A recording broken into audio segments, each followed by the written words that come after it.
last discussion that we had, we talked about the factorization method of finding roots of a quadratic equation.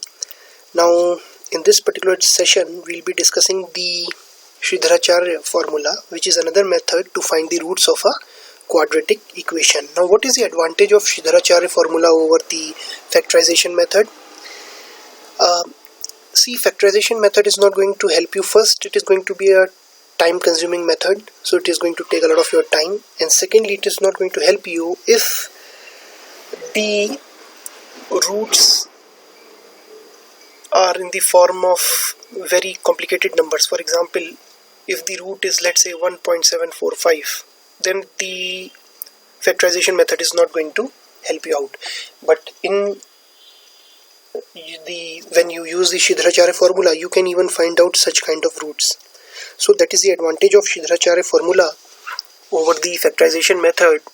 Sridharacharya was a Indian scholar in ancient times, and it was he who had given this particular formula, so hence the formula has been named after him. So that is why we call this particular formula the Sridharacharya formula. And how to go about solving the quadratic equation using this particular formula? The first step is you have to compare the given equation with ax square plus bx plus c is equal to 0. So if the equation that has been given to you is in x, is a quadratic equation in x, then you compare it with ax square plus bx plus c. In case if it is a quadratic equation in y, then you will have to compare the equation with ay square plus by plus c is equal to 0. So depending on how the quadratic equation has been stated, accordingly you will make comparison with ax square plus bx plus c, or ay square plus by plus c, or az square plus bz plus c, or ap square plus bp plus c.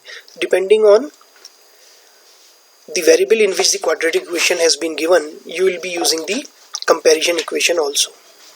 So now first step you have completed, and once you make this comparison, the comparison between the given quadratic equation and x square plus bx plus c is equal to 0, then in the second step what you have to do is basically you have to find out the values of a, b and c. So when you equate the two, the given equation and x square plus bx plus c is equal to 0, you will be able to find out the value of a, b and c. And once you have found out these values, then what you have to do is basically you have to put in these values in the Sridharacharya formula, which is roots of an equation. There are two roots in a quadratic equation, so it will give you both the roots of the equation, so there would be two roots. So roots of the equation will be like this: x is equal to minus b. Now please take care of the fact and that there are some complexities involved. First is that minus b plus minus whole root b square minus 4ac. The whole term is under root, and this is basically a square root divided by 2a. And now if you want to break this down, there would be basically two roots. The first root would be x is equal to minus b only plus, right? So basically in one of the equations, in one of the formula to find out the roots, there would be only plus, and in the other formula there would be only minus. Okay, so what I've done is basically I've broken it down into two different formulas. So the first formula becomes x equal to minus b plus root b square minus 4ac by 2a. So that is the only difference here. Earlier it was plus minus, so now I have done what? I have used two different formula, one in which I have mentioned plus, the other in which I have mentioned minus. So basically I have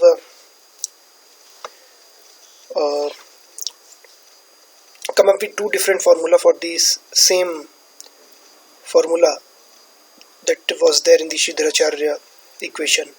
So basically what I've done is I've broken down this formula into plus and minus. So minus b plus root b square minus 4ac by 2, this is the only difference, and here it is minus b minus root b square minus 4ac by 2a. Using this formula, or using these two formula, you would be able to find out the two roots that the quadratic equation given to you has. So let us try and do one particular question. Now if you have to solve x square plus 5x plus 6 equal to 0, you can refer to the earlier video discussions, and you will understand that we have already discussed and we have already solved this particular question using the factorization method. Now we are going to make use of the Sridharacharya formula. So the first step was to compare it with, since x square plus f5x plus 6 is equal to 0 is a quadratic equation in x, so I'll compare it with ax square plus bx plus c is equal to 0, and then the values that we get would be, when you compare basically, so you have to compare like this. So first of all, take the x square term. This is 1, basically this is 1x square and this is ax square, so you compare likes with likes, so you compare basically similar terms. So x square terms we compare, so it is 1x square and this is ax square, so a means a is equal to 1. Now we are comparing, and also take care of the sign, plus 5x and plus bx, so this will give you an idea that b will be equal to 5, and if you are comparing plus 6 with plus c, we'll get an idea that c is equal to 6. So this is how you find out the values of a, b and c, and then you have to find out the roots of the equation. So you will be using the same formula. So I've done it. I've written one single formula rather than writing two different formula, one for plus and one for minus. So you see the one generic formula that we have, and now I have put in the values here. So b becomes 5, b is 5, so minus b becomes minus 5. Please take care of this sign. Many a times students make a mistake while doing the question in this particular manner, because they forget about the sign, they forget to mention the sign. So this is something that you need to worry about, you need to take care of. So minus 5 plus minus, so basically what I've done is I've put in b is equal to 5, a is equal to 1 and c is equal to 6. This is what you will get, and then within the root this will become, when you square minus 5 it will become 25, and when you do this multiplication it will be minus 24, which would mean that basically now I am left with minus 5 plus minus root 1 by 2, and since the root of 1 is also 1, so this becomes like this particular equation which has been mentioned here, this particular expression, minus 5 plus minus 1 by 2. Now what will you do? You will be actually now using both plus and minus. So basically you will be getting two answers, one by adding minus 5 and 1, and the other by subtracting 1 from minus 5. So what basically now we have done is we have added it up. In the first instance minus 5, because this was plus minus, remember this particular aspect. So first I am adding, and then the second instance I am using the minus sign. So minus 5 plus 1 by 2 and minus 5 minus 1 by 2. So minus 5 plus 1 becomes minus 4 by 2 is equal to minus 2. And likewise here you will get minus 5 minus 1 by 2, yani ki basically minus 6 by 2 or minus 3. So these are the answers that you will get. These are the roots of the equation which has been given here, x square plus 5x plus 6 equal to 0. You would recall that similar answers we had obtained when we were using the factorization method also, and now you also know that how to cross check your answers. So what you do, you simply put in this value minus 2 first in the main equation that we have, and you should get a 0. If you get a 0, then this particular value is satisfying, this particular answer is correct. Likewise you put in this value in place of x in this particular equation, this one, and if you find that you are getting the answer is 0, then yes, again your answer is correct. So basically you also have to use the verification process to verify the answer that you have obtained. Now please understand, in a way now you understand and know about both the methods of solving the quadratic equation. The one is the factorization method, the other one is the Sridharacharya formula. Ideally again it is expected of you to know both the methods, because many times it would be mentioned in the question paper that you have to use a particular method. So if you don't use that particular method and use the other method instead, then you would not be able to solve that question. So if the question paper demands you the Sridharacharya formula, then you use that particular formula to solve the question.